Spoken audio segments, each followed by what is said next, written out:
اللہ فرماتا وہ وقت کب آئے گا جب قرآن تمہاری زندگی میں اتر آئے گا، وہ وقت کب آئے گا جب اللہ کا ذکر تمہاری زندگی میں اتر آئے گا۔ زندگی تو جا رہی ہے، جوانی آئی، بڑھاپا آیا، لیل و نہار نے وقت بدلے، چرخ نے اپنے تیور تبدیل کیے، حکومتیں تبدیل ہوئی، زمانے تبدیل ہوئے، تو جہاں کھڑا تھا وہیں کھڑا رہا۔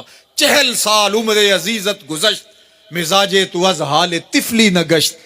سادی کہتے ہیں 40 سال عمر گئے لیکن تیرا بچپنا نہیں گیا، سال عمر گئے لیکن تیرا بچپنا نہیں گیا۔ اور رومی کہتے ہیں داڑھی تیرے بعد آئی اور سفید ہو گئی اور تو کالے کا کالا ہی رہا۔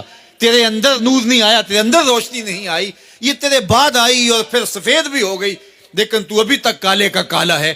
رب کہتا ہے وہ وقت کب آئے گا تمہارے سینے میں قرآن اترے، وہ وقت کب آئے گا ذکر سے تمہارے دل میں ارتعاش پیدا ہو، جب تم رب کا نام لو تمہاری آنکھیں آنسوں کا خراج دینے لگے۔ وہ وقت کب آئے گا جو ہی قرآن کھلے چھم چھم تمہاری آنکھیں برسنے لگے۔ علم یعنی للذین آمنوا، وہ وقت کب آئے گا اہل ایمان کے لیے، ان تخشع قلوبہم لذکر اللہ وما نزل من الحق۔ اللہ اکبر، اللہ ہمیں وہ آج دن نصیب کر دے کہ قرآن سے یوں جڑ جائیں کہ قرآن کو پڑھیں، قرآن کے حرفوں سے نور پھوٹتا ہوا، درد پھوٹتا ہوا ہماری روحوں میں اترنے لگے، ہمارے قلوب میں اترنے لگے اور ہماری آنکھیں آنسوں کا خراج دینے لگے۔ اب میں اور آپ دیکھیں ہماری زندگی قرآن کے ساتھ، اللہ کے ذکر کے ساتھ، اس کی یاد کے ساتھ کہاں تک جڑی ہوئی ہے۔ ہماری زندگی میں کہے کتنے ہیں، تفکرات کتنے ہیں، ہماری زندگی میں ٹھٹھے اور مذاق کتنے ہیں، اور عبرت حاصل کرنے کے مواقع ہماری زندگی کے اندر کتنے ہیں۔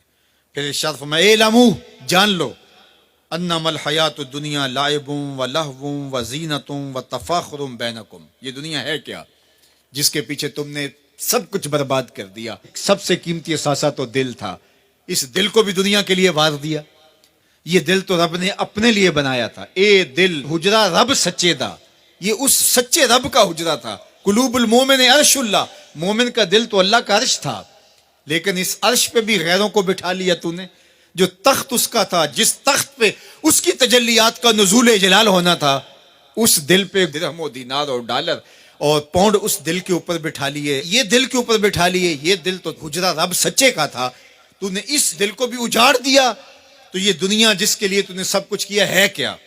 اعلموا، جانو، انما الحیات الدنیا لعب و لہو و زینت و تفاخر بینکم، یہ دنیا کھیل کود ہے، آرائش ہے، اور ایک دوسرے کے اوپر تفاخر کرنا ہے۔ وَتَكَاثُرٌ فِي الْأَمْوَالِ وَالْأَوْلَادِ، فخر جتلانا ہے، میرے بیٹے اتنے ہیں، ماشاءاللہ بڑے بڑے افسر لگے ہوئے ہیں، میرے پاس دولت اتنی ہے، میرے اتنے بنگلے ہیں، اتنا بینک بیلنس ہے، اتنے مربع، اتنی جائیدادیں ہیں۔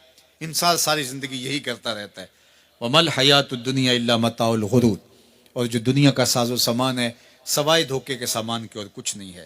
دنیا کے لیے تو دوڑ لگاتے ہو، باہمی رقابت بھی ہوتی ہے، ایک دوسرے سے آگے بڑھنے کی کوشش بھی ہوتی ہے۔ اللہ فرماتا ہے آؤ مسابقت کرو، آگے بڑھنے کی کوشش کرو، الی مغفرتن، مغفرت کی طرف، من ربکم، جو تمہارے رب کی طرف ہے، وجنتن ارضھا کارض السماء والارض، اس جنت کی طرف آگے بڑھنے کی کوشش کرو جس کی چوڑائی زمین و آسمانوں کے برابر ہے۔ زمین و آسمانوں کو پھیلا دیا جائے تو یہ جنت کی چوڑائی بنتی ہے، جس کی چوڑائی اتنی ہے اس کی لمبائی کتنی ہوگی۔ تو فرمایا اس دنیا کے لیے تو بھاگتے ہو جو ختم ہو جانے والی ہے، آؤ بھاگو اس جنت کی طرف جس کی چوڑائی زمین و آسمان کے برابر ہے۔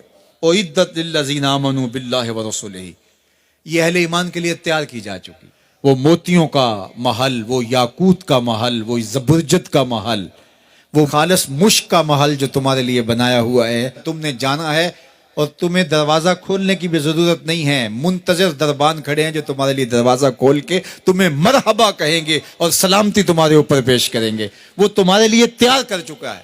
اصل تو زندگی وہ زندگی ہے، لیکن تم کس دنیا کے پیچھے بھاگ رہے ہو؟